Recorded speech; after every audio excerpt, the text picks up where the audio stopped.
So guys, let's talk about the pathophysiology of Lyme disease.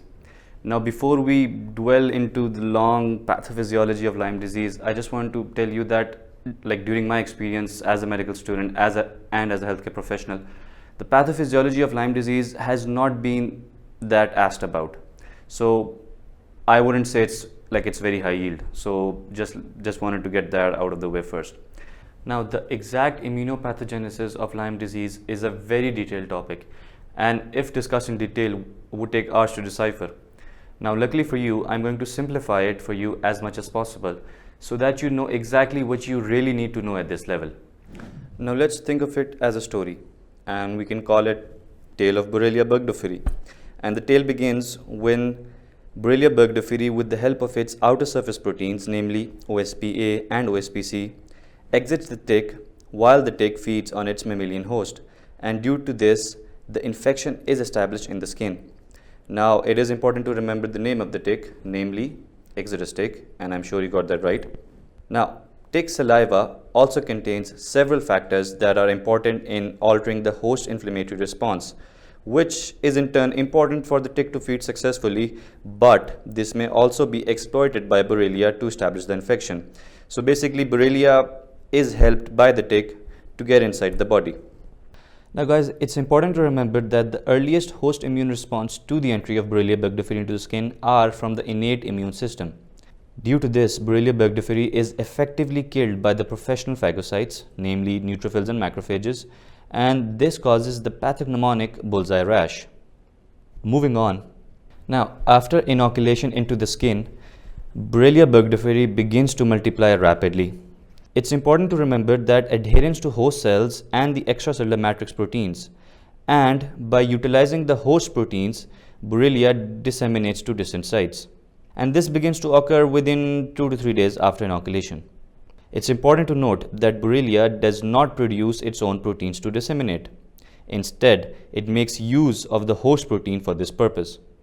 Now guys, as we have seen up till now in the tale of Borrelia, that it's a very smart bug. It knows what to do, it knows how to use the sources around it to gain entry into the body.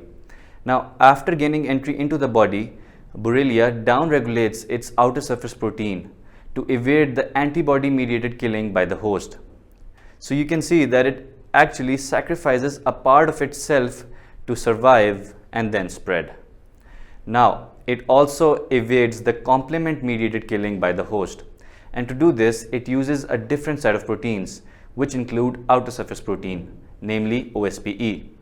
So basically, what you need to know is that host response mechanism tries its best to contain the infection, but they ultimately fail, and thus the infection spreads.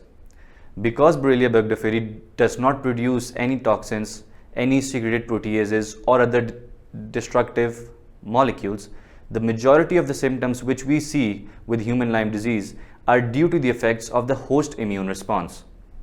Now guys, a few points about the histological aspect of the characteristic erythema migrans rash. Now, it's important to note that the findings of this rash are non-specific, and it usually shows a perivascular cellular infiltrate which consists of number 1 histiocytes, number 2 lymphocytes, and number 3 plasma cells. Now, rarely mast cells and neutrophils may also be identified. Now, if you do a biopsy of this rash, you may show an eosinophilic infiltrate which consists of a local reaction to the bite. Now, spirochetes may be identified using antibody-labeled or silver stains. Usually, a paucity of spirochetes is found in the tissues of those infected with Lyme disease. Now, this is all a bit, boring, but it's important to note what you will see if you do a histological section of the rash. So guys, that's all about pathophysiology of Lyme disease. As you have seen that we've talked briefly about the pathophysiology, and we've also talked about the histological aspect of the characteristic rash seen in Lyme disease. In the next video, we'll be talking more about the clinical features of Lyme disease, which is extremely high yield, so stay tuned to learn more about Lyme disease.